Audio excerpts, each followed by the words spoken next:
The world is changing right in front of our eyes. It seems that things have been getting less stable in the last couple of years. We find ourselves pulled into a swirling vortex of events and seem to have no clear idea what to lean on. One of the major challenges we're facing right now is the issue of having a mass production capacity of our own. It turns out we have to learn and grow our own products and make our own gadgets, software, and medical equipment. The concept of proactive import substitution has come to the fore and become a latest trend. Our world is going through a period of dramatic changes that are affecting all aspects of our lives, including the area of science and technology. The world's leading nations are seeking to react most flexibly to these trends by putting together mechanisms for the support and the development of the national system of scientific research. In that regard, we should always be prepared for this kind of competition. Today, the Russian Federation is no longer able to subsist on just revenues from oil and gas, so we have to shift the whole new structure of the economy, which is based on technology, high technology. Being aware of a problem may well be the first step towards resolving it. So what can we possibly do to get our cars and computers to be superior to their Western counterparts someday? How do we achieve a technological breakthrough?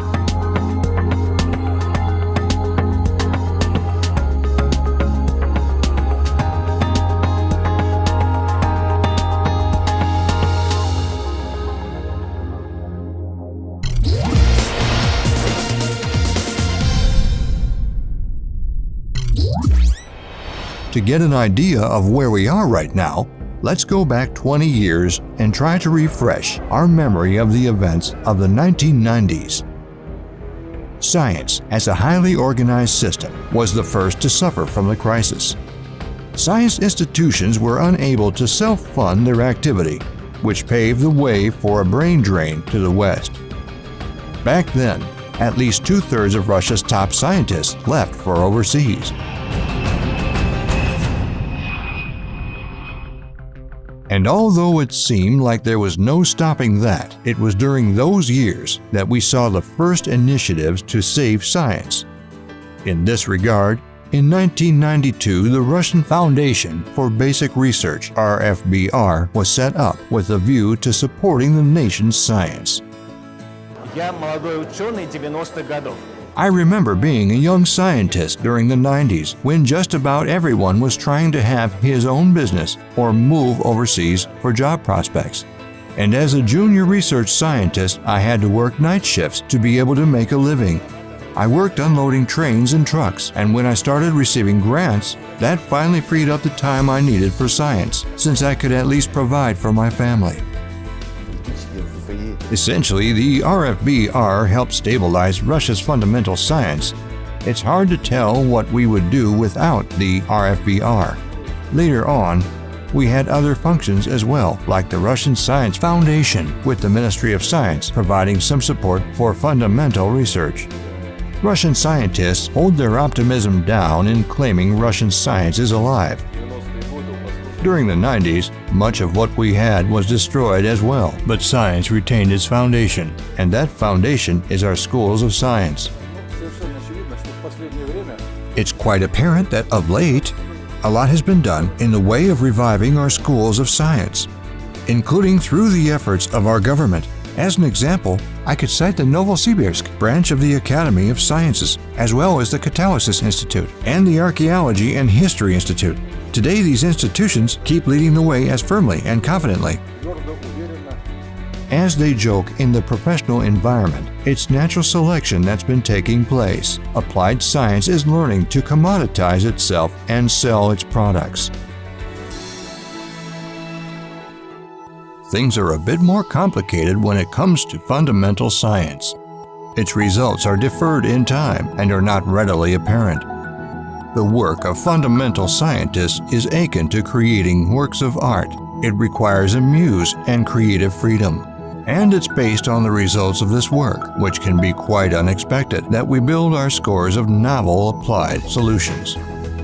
Indeed, for us to be able to cure a serious illness, we first need to figure out its nature. Only then shall we know how to develop ways to fight it off. Just like a child needs the support of their parents, fundamental science needs the support of the government, foundations, and benefactors. Fortunately, there is something to be done about science in Russia, and there has been some serious spending going on for this purpose. As much as 123 billion rubles has been allocated towards fundamental research this year. But if you compare the share of total expenditure on science in GDP, Russia is currently 3 to 4 times behind the world's leading nations, demonstrating just a bit over 1% on this indicator. Of course, there are some economic restrictions that may be impeding national development, but even so, we're really keen to be innovative, which means we've got to search for the right opportunities. For with our resources, we're not only capable of not lagging behind, but could well be leading the way among other nations. So now it's our attitude towards science that's being reconsidered.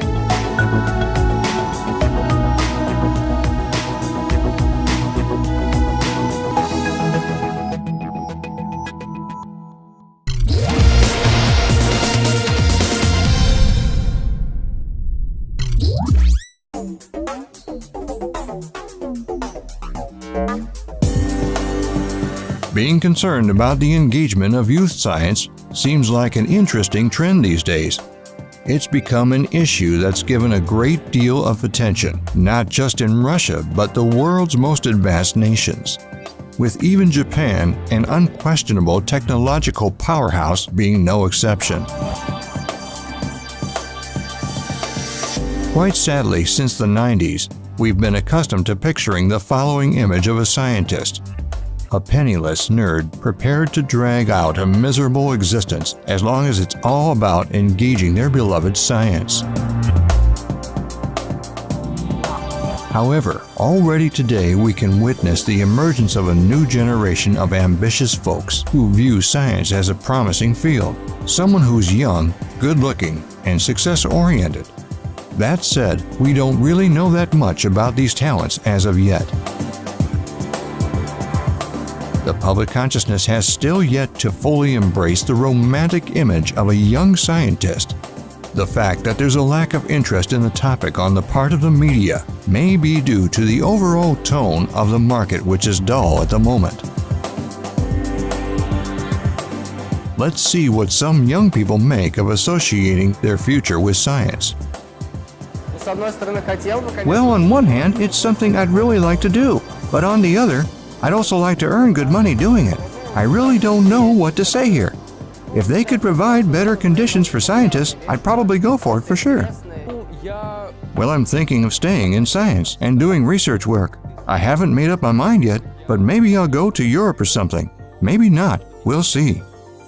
I haven't really thought of this, but something tells me I probably won't go for it. I haven't thought of this yet, but I'm going to do my master's and then I'll probably do my postgraduate studies. It's really exciting to study here. Well, I haven't really got any preconditions for doing science at the moment. I just don't see any prospects here for my future in that area. If things stay the same way they have been with the lab, which is good, and we can continue our research activity, and we're going to have grants and orders, then I'm going to stay in the lab, first as a graduate student and then as a postgrad, and I'm going to continue doing this. Russian postgrads receive a ridiculously low stipend, 7,000 rubles, a mere pittance given the present-day economic situation. And for the postgrad to be able to fully focus on science, instead of looking for ways to eke out a living, we must substantially improve their material well-being. Let's draw an analogy with sports here. For a nation to start achieving outstanding results in sports in that country has to become a mass phenomenon. It can become one when it's trendy, it's got good prospects, it's accessible, i.e., there are well-equipped facilities available in every region. The same principles operate in science as well. Students ought to understand that by going into science, they will be sought after as specialists, will work in state-of-the-art labs, and will have nice salaries.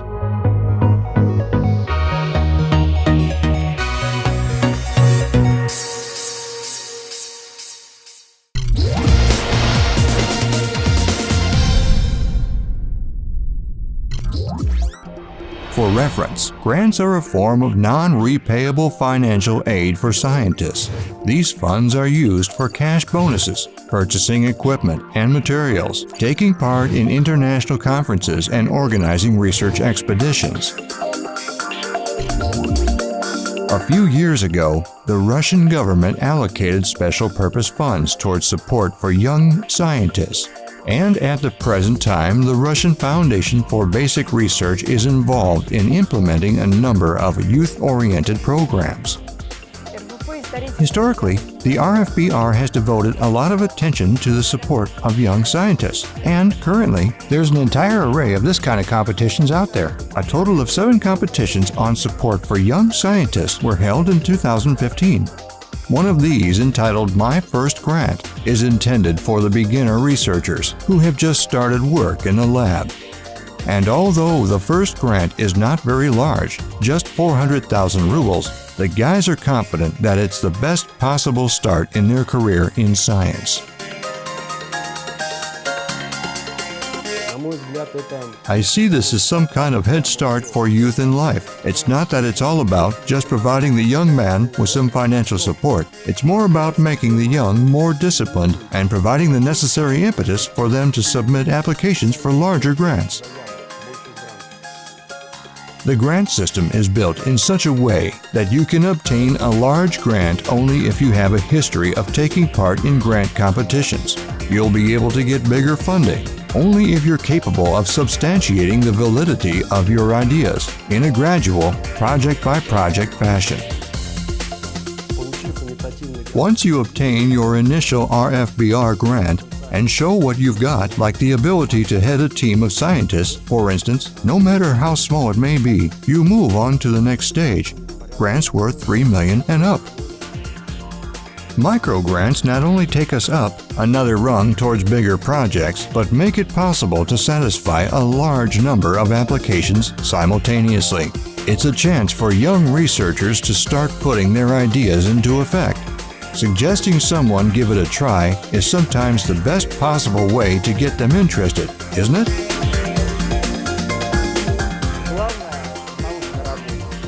What matters the most in scientific work is the big idea, being into it, and trying to arrive at scientific results. And there are labs where all this is happening, where senior fellows conduct experiments with keen interest. Eventually, this draws young folks into living a life of science, and it's this enjoyment of doing your job that makes you want to keep doing your thing and move forward. We need every person, starting with college students, even school students, to understand that if they've got some kind of idea, some sort of fantasy, there are older folks and foundations out there which can always help enact these fantasies in real life, and let everyone give it a shot.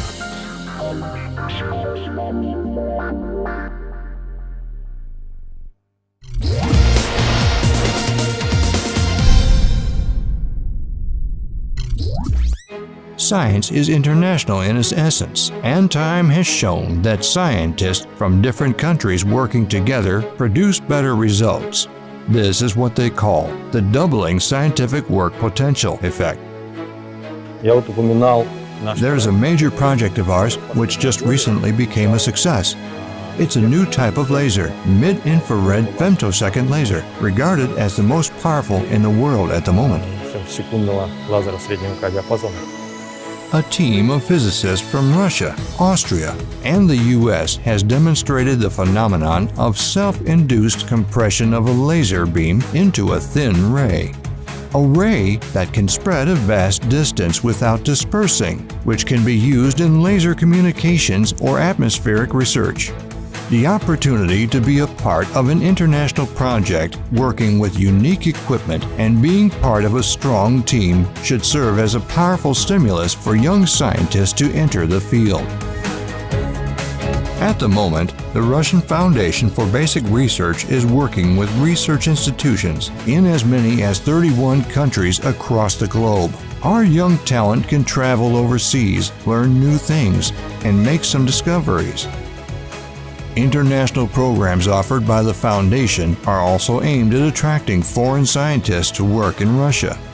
Grant competition winners can work in our labs, which should facilitate knowledge exchange and help bring in more scientific potential into Russia. After my doctoral research in the area of bioluminescence, I found very few active groups working in this bioluminescence research, and this Russian group at Siberian Federal University is doing very intensive research in the field of bioluminescence. While I was writing to Professor Valentina for asking for a postdoctoral position, she also introduced me to the Russian Foundation for Basic Research, in which I applied, and she helped me. We went to the Russian Foundation for Basic Research after they announced a new contest for the postdoctoral researcher support. It's a new contest, but it's really good since it helps bring in young specialists from all over the world. And this kind of redeployment, including with the support of the Russian Foundation for Basic Research, is viewed as really effective in facilitating the development of Russian science.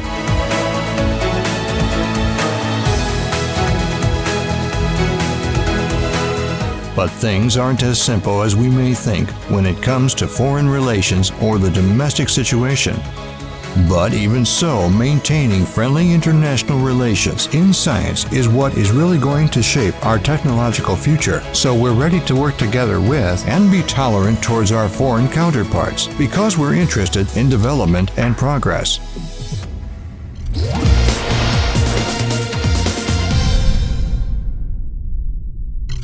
One of the ways to get youth interested in science and boost its prestige is through setting up internationally what's called collaborations, science centers that bind together the efforts of scientists from all over the world in a certain area. You'll definitely have heard of such collaborations as the European Organization for Nuclear Research, based in Switzerland, or the European Molecular Biology Laboratory in Germany. Some call them science hubs, since it's here that the interests of top scientists intersect and interact with each other. Collaborations are equipped with unique equipment which can be used to conduct studies of exceptional significance. At the heart of many of the collaborations are mega science installations.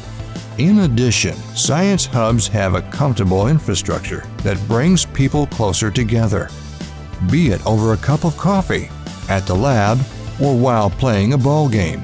You can always engage in scientific discussions with like-minded individuals. This is an objective of global proportions, but what preconditions do we have that we need set in place for it to be successfully resolved? There is evidence that Russia is already engaged in setting up a number of national interdisciplinary collaborations, like the PEAK Research Neutron Reactor at the Kurchatov Institute in Gatchina or the NICA Heavy Ion Accelerator in Dubna.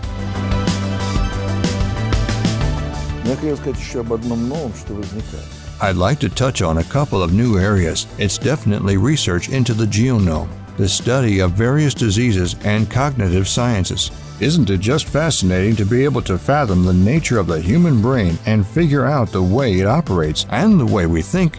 To this end, we at Moscow University have set up the Center for Cognitive Research, and of course, we are united with the Kurchatov Institute and several other universities. Still, this definitely requires international cooperation as well. 3 years ago, our Russian Foundation for Basic Research launched a program called CIBR. The idea is to arrange for interaction between at least 3 labs from different areas of science, like molecular biology, physics, chemistry, or medicine.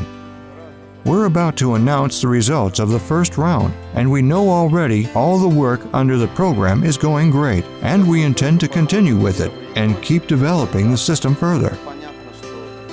Lately, There has been much talk that along with creating right conditions, we also ought to cultivate in youth a sense of commitment towards Russian science. This, however, isn't something that we can achieve just by wishing for it. You can't really inculcate a sense of pride by force. It's imperative that the whole society be genuinely supportive of science pursuits. Who knows? Maybe we need a national idea that would bring together the state, business, and sponsors around science. It's a rather complicated social-psychological issue, which we need to resolve somehow. We've really lost our sense of pride in what we do, our university, and, in many ways, our country. And that's what we need to restore. That's what our major objective should be at the moment. Our children are the primary shapers of the future of our nation. This should serve as a basis for us to try to get them to believe in the prospects of going into science and ensure our youth are keen to create things and make discoveries. This way we can all rest assured of a bright, innovative future for our country.